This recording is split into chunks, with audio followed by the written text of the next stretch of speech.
Hello guys, welcome to the third episode of the Cantina. My name is Chemis, and I'm here with my good old pal, Mook.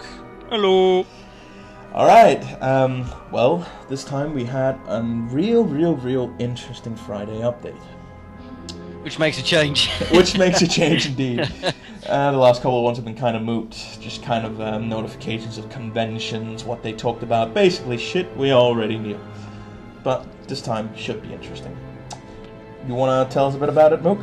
Well, they introduced a massive new interactive section to the HoloNet, which is it's mainly about the planets with small snippets of videos and a lot of information.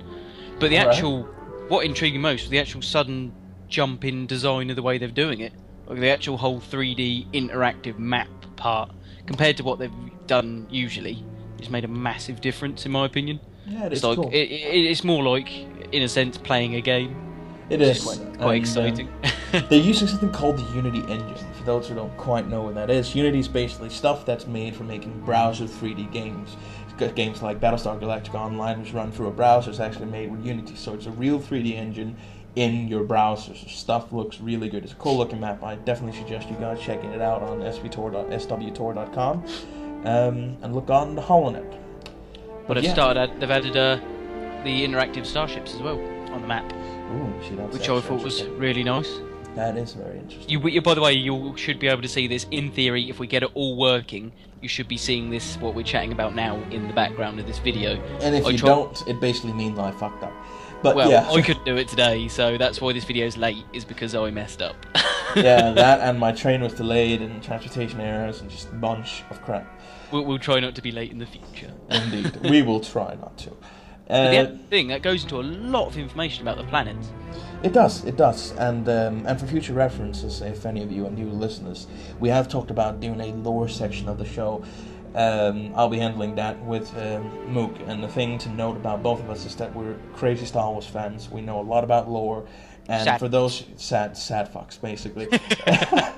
And for those of you that don't know a lot about the Old Republic lore, we're going to try and basically fill you in on it. It's sort of the information that wasn't really covered in the comics, or maybe you didn't want to bother with the comics.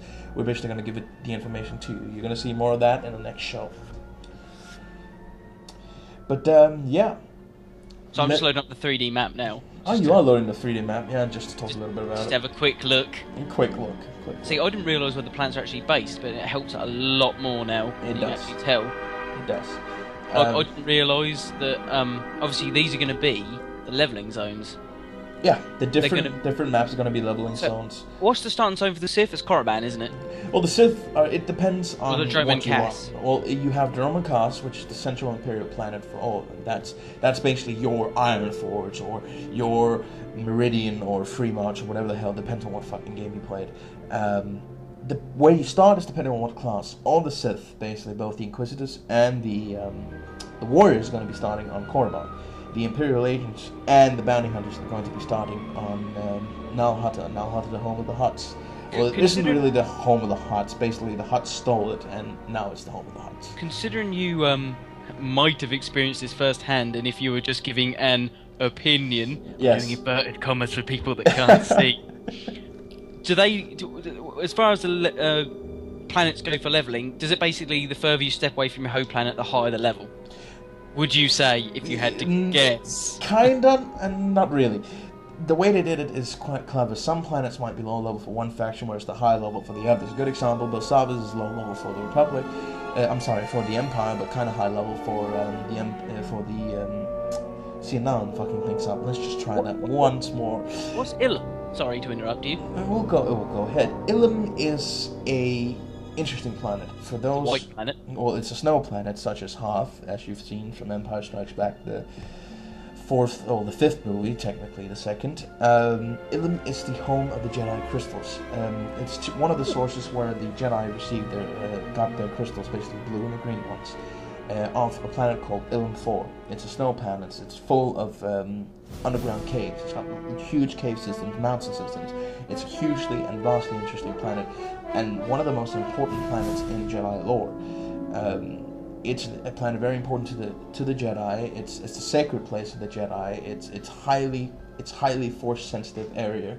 Such as the Yavin 4 might be filled with the dark side of the Force, Ilum is then with the light side of the Force. It's an important place for of the people Jedi. who don't know, the Sith make their crystals. They're not actually harvested like Jedi's. You see, put that out there. Yeah, it's an important. They're synthetic. Point. They're synthetic. They basically synthesize.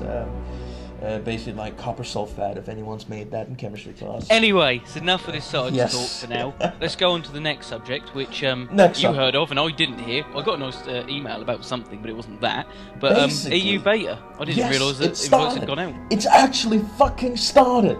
There was a huge delay on the EU beta because of them wanting to ship in a new release candidate of a client. They didn't want people to download a 25 gig client twice, which is completely without sense considering they were asking people for a weekend beta to do the exact same thing. So for some bullshit reason, and they're obviously lying, BioWare, if you're listening, we know you're lying, we're onto you, and we do not like it.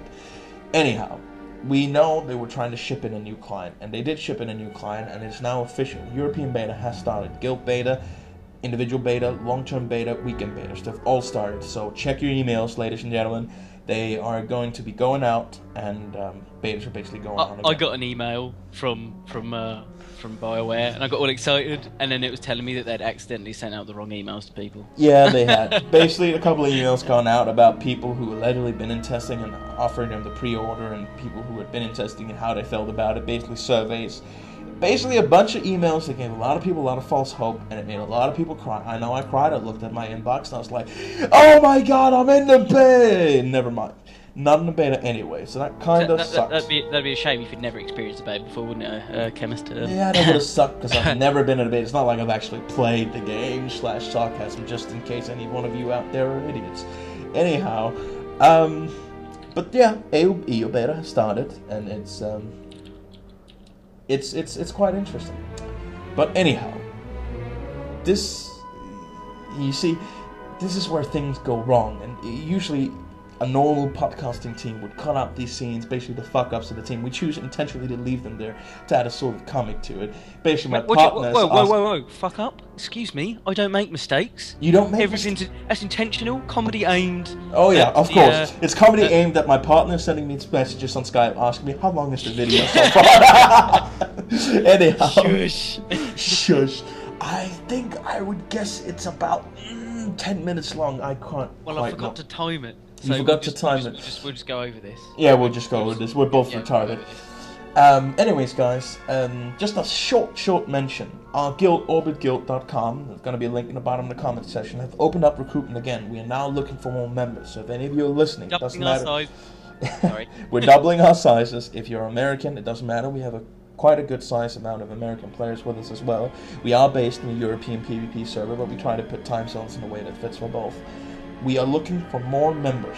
If you are a PvPer, if you're an able-bodied PvPer, you either want to learn or you're skilled, hook us up on OrbitGuild.com or check our recruitment post in the recruitment section of the SWTOR forums. But anyways, guys, this kind of concluded. Look forward to seeing you guys next time. When next video should, in theory, if we actually put our fingers out this time, will be out Wednesday, and it should be out Wednesday relatively, well, it will be, around 6 o'clock. About 7 or 8. Yeah, 7 or 8, 6, 19. Yeah, exactly.